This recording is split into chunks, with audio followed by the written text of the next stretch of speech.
ΟΑΣΘ, Οργανισμός Αστικών Συγκοινωνιών Θεσσαλονίκης.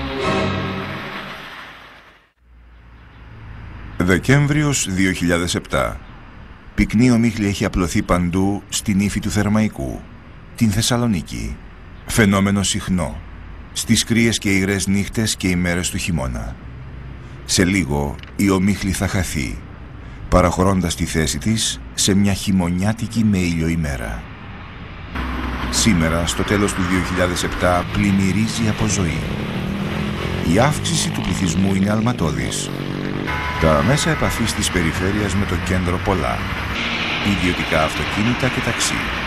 Κυρίαρχο όμως οικονομικό μέσον διακίνησης του πληθυσμού και αποσυμφόρησης της πόλης από τα ιδιωτικά αυτοκίνητα είναι τα μέσα μαζικής μεταφοράς, τα λεωφορεία. Τα μέσα αυτά που άρχισαν να παίρνουν μορφή στις αρχές του 20ου αιώνα.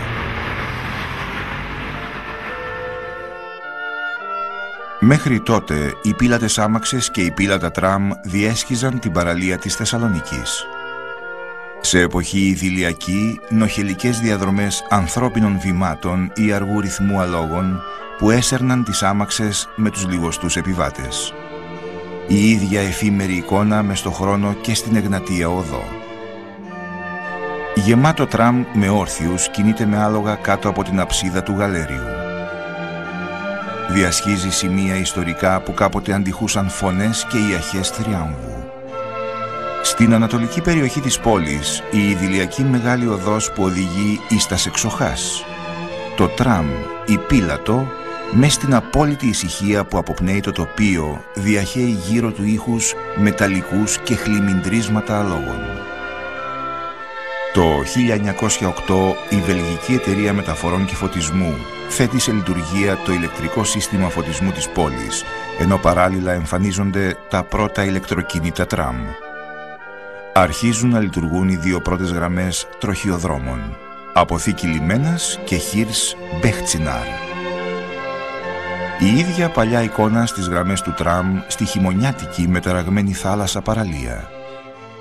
Τα τραμ, ενώ συνεχίζουν τα μικρά ταξίδια τους, περνούν μέσα από την πόρα του Πρώτου Παγκοσμίου Πολέμου. Μικροί μεγάλοι τρέχουν να τα προλάβουνε, ενώ αυτά νιώθουν μια γεύση ξεκούρασης για λίγο στη στάση. Στην παραλιακή λεωφόρο συνεχίζουν να ακολουθούν την πανέμορφη κατά μήκος της ακτής του Θερμαϊκού διαδρομή με την κυρίαρχη δυναμική ενέργεια του 20ου αιώνα, τον ηλεκτρισμό. Η ίδια ηλεκτρική ενέργεια ρέει και στον πιο διάσημο δρόμο της Θεσσαλονίκης, την Εγνατία οδό. Τα τραμ, ενώ συνεχίζουν την πορεία τους, περνούν τη διασταύρωση της Εγνατίας με την Ήωνος Δραγούμη. Άλλο σημείο όμορφο της πόλης αντικρίζουν οι επιβάτες του τραμ ενώ κινούνται στην Εγνατία, το πάρκο της οδού Αγίας Σοφίας. Το 1927 η γραμμή της παραλίας καταργείται. Τα τραμ κινούνται από την Ήωνος Δραγούμη διαμέσου των οδών Τσιμισκή και Παύλου Μελά. Ενώ ο χρόνος κυλά, πηγαίνουν-έρχονται στην ίδια διαδρομή, μόνο που αλλάζει η αισθητική τους στην κατασκευή. Νέα τραμ, νέα κτίρια παίρνουν τη θέση των παλιών. Ο κόσμος πληθαίνει με ντύσιμο πιο σύγχρονο, κινείται με ρυθμό πιο γρήγορο τριγύρω. Σημείο κομβικό αισθητικής και ιστορίας ανταμώνονται όταν οι επιβάτες διασχίζουν μέσα από την Τσιμισκή την κεντρικότερη και ομορφότερη πλατιά οδό, την Αριστοτέλους.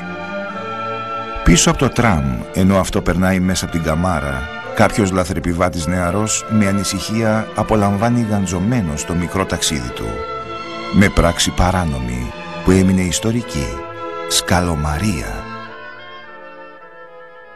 Μες στη ροή του χρόνου, η δεκαετία του 1920 αφήνει τα ίχνη της στην απαρχή της κυκλοφορίας των λεωφορείων. Οι ιδιώτες αρχίζουν να κυκλοφορούν λεωφορεία 20-25 θέσεων, ανταγωνιζόμενοι τα τραμ. Η υψηλή αισθητική των λεωφορείων αυτών του Μεσοπολέμου χαρακτηρίζει την ιδιαίτερη έκφραση των ανθρώπων της εποχής αυτής πριν από τη νέα καταιγίδα του Δευτέρου Παγκοσμίου Πολέμου.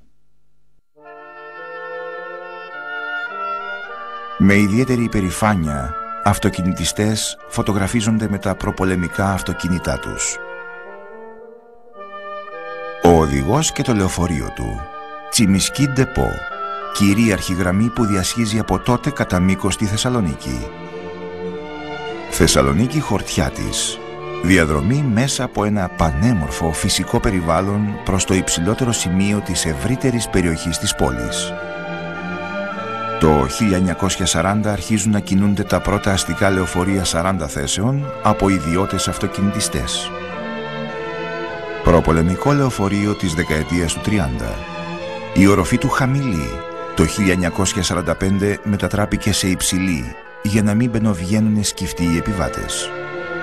Παρόμοια σαν κι αυτό κατά τη διάρκεια του πολέμου και της κατοχής επιστρατεύονται και καταστρέφονται όλα εκτός από ένα. Δεκαετία του 40. Η δεκαετία του πολέμου και της κατοχής απεικονίζεται στα εξαθλιωμένα λεωφορεία. Άνθρωποι και μηχανές, δεμένοι απόλυτα μέσα από τον καθημερινό αγώνα μιας σκληρής, επίπονης ζωής, εκπέμπουν μέσα από τα βλέμματά τους μια αδιόρατη, με ελπίδες για το μέλλον, αισιοδοξία. Μετακατοχικό λεωφορείο επάνω σε στρατιωτικό φορτηγό συνδέει το κέντρο της πόλης από την οδό Ερμού με τον πανοραμικής θέα συνοικισμό των 40 εκκλησιών. Μπροστά σε άλλο λεωφορείο που έχει πάλι υπόβαθρο στρατιωτικό, χαμογελαστά πρόσωπα ατενίζουν το φωτογραφικό φακό. Το χαμόγελο παγώνει, μένει για πάντα. Η φωτογραφία σταματά το χρόνο στις 22 Νοεμβρίου 1947. Η ίδια χρονιά παίρνει τη θέση της στην ιστορική διαδρομή των λεωφορείων. Το 1947 με νόμο δημιουργούνται 3 κτέλ αστικών γραμμών. Κυκλοφορούν 243 επισκευασμένα λεωφορεία. 1948. Αυτοκινητιστές που από μικροί νιώθουν να ρέει μέσα τους η δυναμική των λεωφορείων, μεγάλοι φτάνουν στα ύπατα αξιώματα του ΟΑΣΘ. Στην μέση του 20ου αιώνα, ο χρόνος αφήνει τη σφραγίδα του στη φωτογραφία αυτή. Λεωφορείο και προσωπικό μια ηλιόλουστη πρωτομαγιά του 1950. Το 1949 κυκλοφορούν 170 καινούργια λεωφορεία. Το 1952 τα 3 κτέλ συγχωνεύονται σε ένα.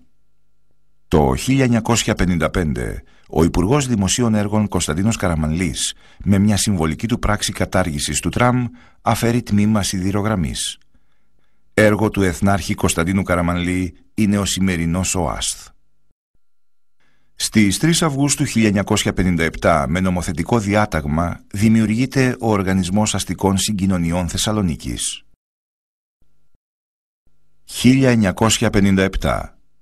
Το πρώτο Διοικητικό Συμβούλιο του ΟΑΣΘ αναλαμβάνει τα ενία του οργανισμού που θα οδηγηθεί για 50 χρόνια σε λαμπρή πορεία. 2007. Το τελευταίο μέχρι σήμερα Διοικητικό Συμβούλιο του ΟΑΣΘ, με άλλα ανώτερα στελέχη, συνεχίζει να γράφει με υπομονή και επιμονή την επιτυχημένη του ιστορία. Πρώτος πρόεδρος του ΟΑΣΘ από το 1957 μέχρι το 1963 ο Νικόλαος Κουλουρής.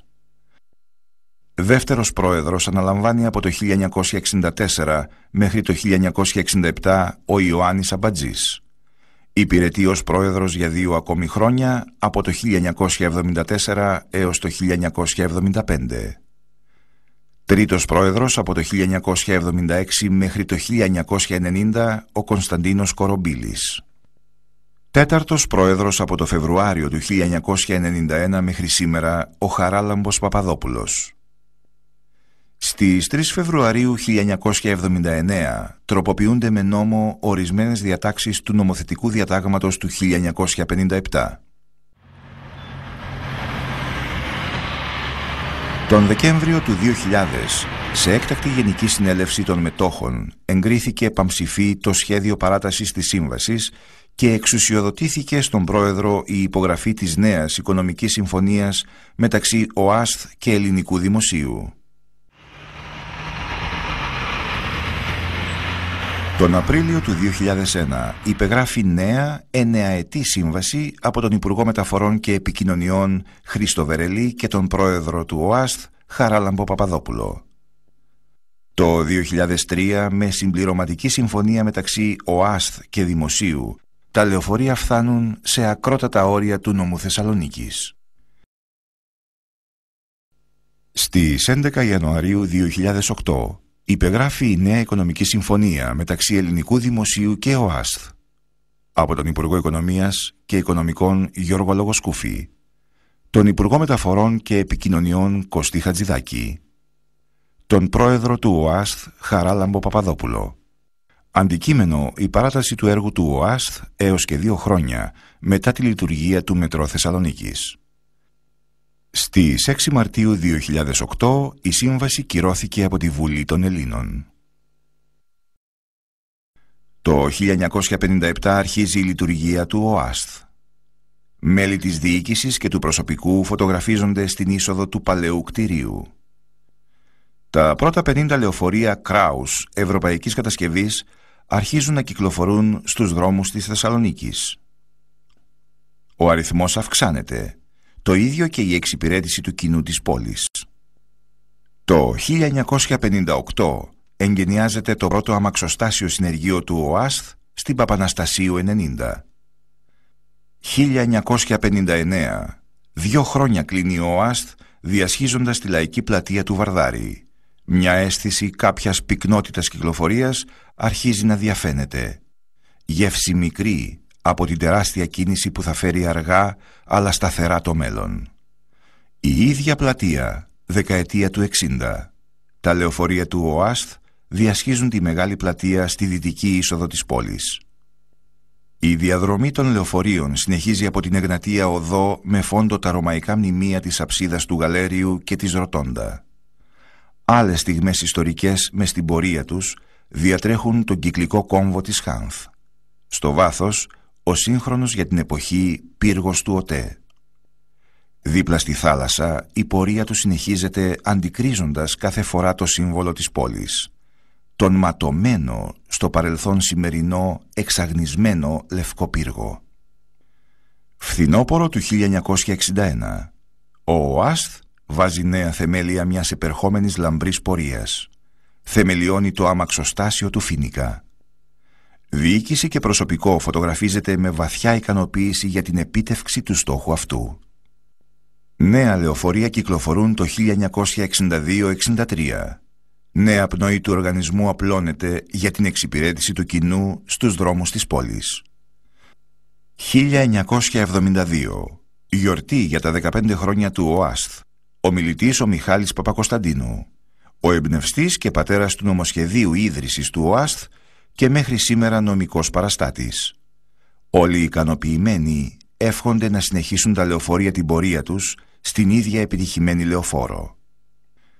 Τελευταίου τύπου λεωφορεία Μαγκύρους, παραταγμένα στη σειρά, υπερήφανα, έτοιμα να ξεχυθούν για να κατακτήσουν τους δρόμους της πόλης.